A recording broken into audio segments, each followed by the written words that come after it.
안녕하세요, 바이손입니다. 이제 7월입니다. 7월 하면 NBA 오프 시즌, FA 자유계약이나 이적 시장이 열리는 시기입니다. 이걸 맞이해서 NBA 역사에서 트레이드로 리그에 큰 획을 그을 뻔한 사례를 소개해보고자 합니다. 바로 찰스 바클리와 관련된 트레이드인데요. 총 2번의 트레이드를 하였는데 모두 판도를 바꿀 만한 일이었으나 결과가 그렇게 나오진 못했죠. 1, 2부로 나눠서 결국 어떻게 되었나까지 이야기를 다뤄보고자 합니다. Classic NBA Study 바이손. 찰스 바클리는 1984년 드래프트 5번 픽으로 필라델피아 76ers에 입단했는데, 이때 필라델피아는 83년에 우승한 멤버가 그래도 남아있는 강호의 라인업이었습니다. 바클리는 초반에 벤치 멤버로 커리어를 출발했지만 그래도 평균 14점, 9개 리바운드로 신인 활약을 보였습니다. 동부 3위로 시즌을 마감하였지만 안타깝게도 당시 전년도 우승팀인 보스턴 셀틱스에게 플레이오프 동부 결승에서 탈락하게 됩니다. 이 시즌 이후로 빌리 커닝햄 감독이 사임하고 맥 거카스 감독이 지휘봉을 이어잡았지만, 이때의 그 우승 주축 멤버들이 차례로 팀을 떠나게 되어 성적이 그만큼 나오지 않았고, 줄리어스 어빙, 앤드류 토니 등등이 이제 은퇴하게 되어 팀의 주축이 이제 바클리로 계보가 이어가는 상황이었습니다. 그럼에도 주요 파트너인 퍼시 허킨스, 그다음에 릭 마홀, 마이크 지민스키 등이 합류해서 다시 한번 전통의 강호로 회복하려 했지만 1990년과 91년 바클리의 드래프트 동기이자 당시 절친이었던 마이클 조던의 시카고 불스에게 플레이오프에서 패배를 당해서 바클리 입장에선 해마다 아쉬움이 커갔죠. 91-92 시즌 올스타도 계속 뽑히고, 이때 HIV 바이러스로 돌연 은퇴 선언한 매직 존슨을 기리는 의미로 등번호도 32번으로 변경하였지만 팀 성적은 오히려 더 하락해서 필라델피아를 떠나고 싶은 마음이 커갔습니다. 겉으로는 트레이드를 해달라 요구를 하지 않았지만 그래도 조금 내심 트레이드가 있지 않을까 기대받지 않았을까 했는데요. 이 92년 업 시즌에 필라델피아는 결국 조치를 취하게 됩니다. 요즘 말로 치면 리빌딩 한다고 보시면 되죠.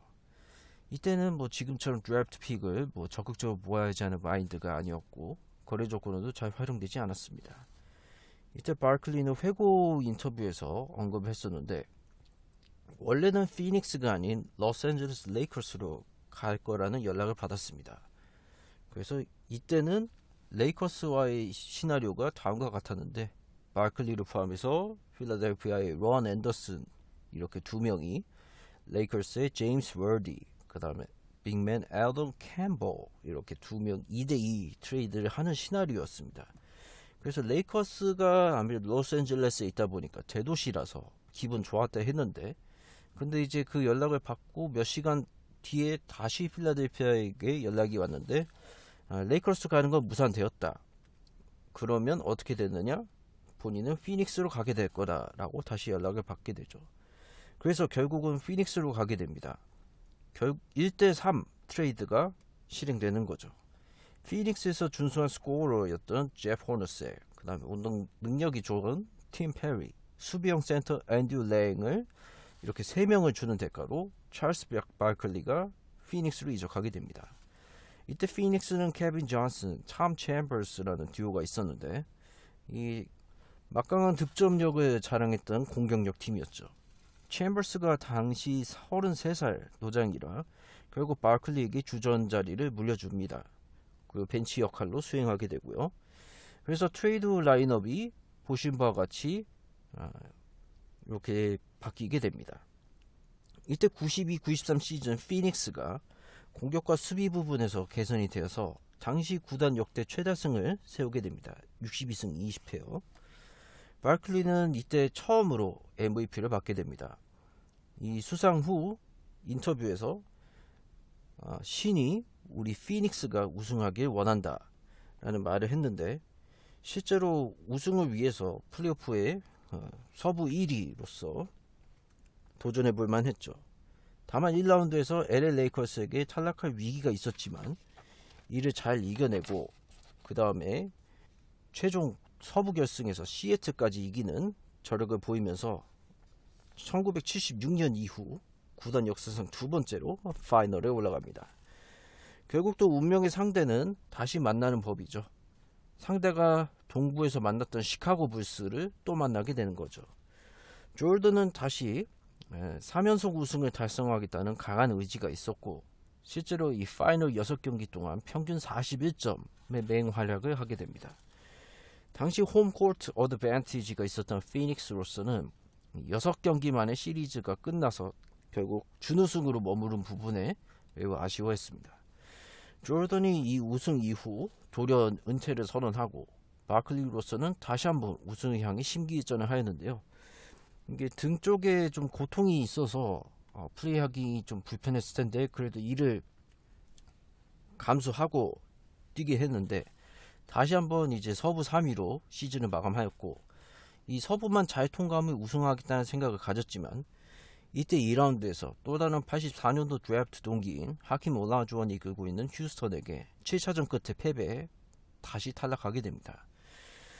결국 이제 부상이 잘 회복되지 않아서 은퇴를 고려했었긴 했지만 다시 94-95 시즌에 우승을 향해 재도전하였는데 운명의 장난인지 또 2라운드에서 휴스턴을 만나게 됩니다.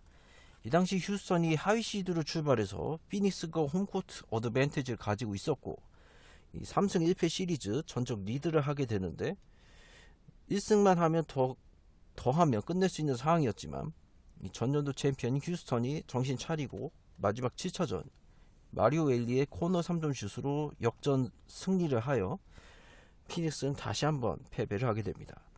계속된 플레이오프 실패로 인해 심적으로 지치긴 했고 바클리에게 집중된 골 및 과부하 역할을 도와줄 로버트 윌리엄스를 클리블랜드부터 트레이드로 영입을 합니다. 95-96 시즌에는 41승 41패로 간신히 5할을 맞췄지만 플레이오프에서 1라운드 샌안토니오에게 1승 3패로 탈락을 하게 됩니다. 이 시절 피닉스가 스몰포워드 자원이 바클리 있는 4년 동안 뒷받침하는 역할의 포지션이 되지 못했고요. 그리고 주전 포인트가드의 케빈 존슨 또한 그 4년 동안 스포츠 탈장을 안고 뛰어서 제 역할이 되지 못했습니다.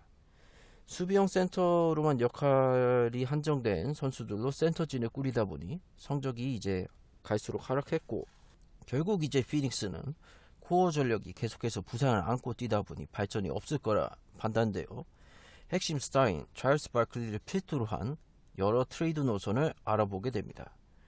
이 이후의 이야기는 2부에서 이어가도록 하겠습니다. 더 흐름을 타면 얘기가 길어질까봐 1부로 여기서 끊어가는 게 맞다 판단되었습니다. 그럼 다음 2부에서 인사드리겠습니다.